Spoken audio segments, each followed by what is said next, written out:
जैसा कि मेरे से पूर्व वक्ताओं ने आपको बहुत विस्तार से इस लोकसभा के चुनाव के बारे में बताया। 25 तारीख को भारतीय संसद का चुनाव होने जा रहा है।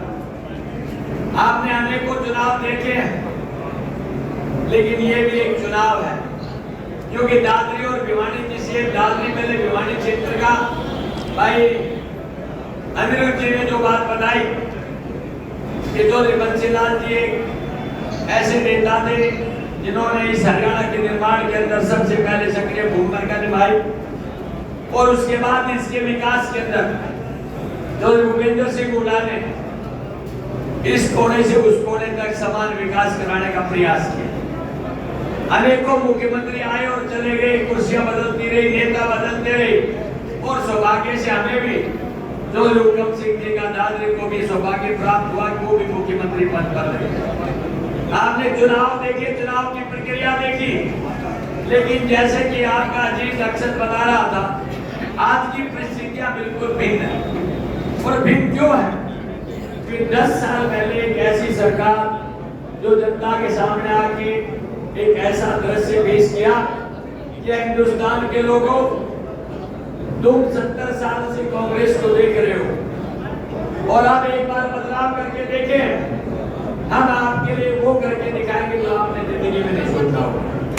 उन्होंने कहा जब अच्छे दिन लेकर के आएंगे, बेरोजगारियों को रोजगार दिलाएंगे, गरीब और मजदूर के लिए महंगाई को कम कराएंगे, और देश की ताकत को बढ़ा करके आर्थिक रूप से इसकी ताकत को बढ़ाएंगे। लेकिन मैं बड़े भारी मन से कह सकता हूं कि 10 साल के दौरान भारतीय जनता पार्टी ने कुछ नहीं किया, सिवाय आपस में भाईचारा बिगाड़ने की, हिंदू और मुस्लिम के मंदिर और मस्जिद के भाव को बिगाड़ने के अलावा कुछ काम नहीं किया। जब भी कहीं किसी मुद्दे की बात आती है तो ये उसको भटकाने के लिए हिंदू और मस्जिद की बात लेके आते हैं, बार बार दोहराते हैं कि 70 साल में कांग्रेस ने क्या किया। मैं उनसे पूछना चाहता हूं कि 70 साल में अगर कांग्रेस ने कुछ नहीं किया, तो जो आज सैटेलाइट का आप श्रेय लेते हैं, ये किसने दिया? जवाहरलाल नेहरू जी ने। आज न्यूक्लियर बम की जो बात करते हैं, ये किसने दिया? इंदिरा जी ने। आज कंप्यूटर क्रांति की जो बात करते हैं, किसने दिया? राजीव जी ने। आज मिसाइल मैन की बात करते हैं तो किसने दिया? एपीजे अब्दुल कलाम ने। और आज ऑटोमोबाइल में क्रांति की बात करते हैं तो किसने दिया? संजय गांधी जी ने। ये कांग्रेस थी जिसने आमूल परिवर्तन इस देश के अंदर करके दिखाया। और मैं एक और उदाहरण आपको बताना चाहता हूँ कि इंदिरा जी जैसी महान प्रधानमंत्री नहीं हो सकती जिसने इस हिंदुस्तान का गर्व दुनिया के अंदर बढ़ा के दिखाया। आपको याद होगा 1971 का वो युद्ध, जब पाकिस्तान के 2 टुकड़े करके बांग्लादेश बनाया था, और उससे अमेरिका भी हमारे खिलाफ था उस समय, लेकिन उस बहादुर महिला ने एक आवाज दी, एक आगाज दी, क्या पाकिस्तानी हुक्मरानों, या तो तुम समझ जाओ, वरना तुम्हें ऐसा सबक सिखाऊंगी कि दुनिया का नक्शा पलट जाएगा। और 93,000 सैनिकों का आत्मसमर्पण, और पाकिस्तान के 2 टुकड़े करके बांग्लादेश बना के उसका नक्शा पलट जो कांग्रेस ने करके दिखाई। आज आप क्या कर रहे हैं? आप तो सिर्फ उस भाईचारे को जो हिंदू मुस्लिम सिख ईसाई की एक होती है, एक तरह से पावन थे, उनको बांट के राज करना चाहते हो। आप सिर्फ अपने स्वार्थों की राजनीति करना चाहते हो। आप ये चाहते हैं कि जो आदमी भ्रष्टाचार करे, कांग्रेस में बीजेपी में आ जाए तो वो पाकदामन हो जाए।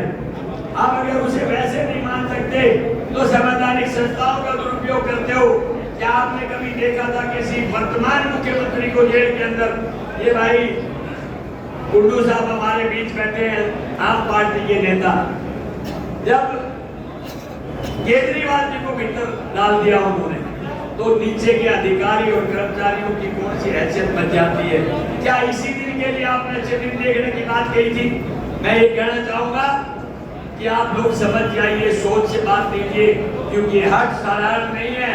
ये वोट आपका है, अधिकार आपका है, ये विवेक आपका है। अगर एक चूक हुई तो आने वाली सदियों तक आपको और हमको कोई बख्शेगा नहीं। इसलिए कहा गया है कि लम्हों की गलती को सदियों ने भोगा है। और वो गलती हम नहीं करेंगे, निश्चित तौर पे इस पर ध्यान देंगे। जहाँ तक बात करता हूँ मैं इस इलाके की, ये किसान और जवान का इलाका है। आपने देखा पीछे काले कानूनों के विरोध में दादरी और भिवानी से सबसे ज्यादा हमारे किसान गए और उन्होंने अपने प्राणों की आहुति देके इस सरकार को मजबूर किया वो तीनों काले कानून वापस लेने के लिए। लेकिन उन्होंने आज तक एक शब्द नहीं कहा उस एमएसपी के लिए। उन्होंने आज तक उस किसान के हित में एक शब्द सहानुभूति का नहीं किया। जो किसान इतना बड़ा दिल रखता है, सूखी धरती का सीना चीर कर अनाज पैदा करना जानता है, पसीने से सींच कर भूखे का पेट भरना जानता है, उस किसान की कोई कदर नहीं की। दूसरा बात रहा जवान का, उन जवानों की हैसियत देखिए। आज अग्निवीर नाम की योजना देके सारी परिस्थितियां बदल दी। एक नौजवान बच्चा अपने दिल में एक अरमान लेके जाता है कि मैं फौज में भर्ती हो जाऊंगा और देश की सेवा करूंगा, और अगर कुर्बान भी हो गया तो ये देश मुझे शहादत के नाम पर याद करेगा। लेकिन वो कच्ची फौज बना दी गई। मैं समझता हूँ कि ऐसा कठिन फैसला है जो सरकार ने गलत समय में लिया गया।